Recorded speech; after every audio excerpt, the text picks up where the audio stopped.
কেমন আছো তুমি? সুখী হতে পেরেছো কিনা জানতে বড় সাধু হয়।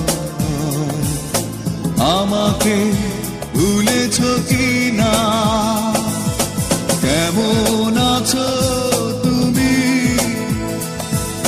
সুখী হতে পেরেছো কিনা জানতে বড় সাধু হয়। আমাকে ভুলেছো কিনা?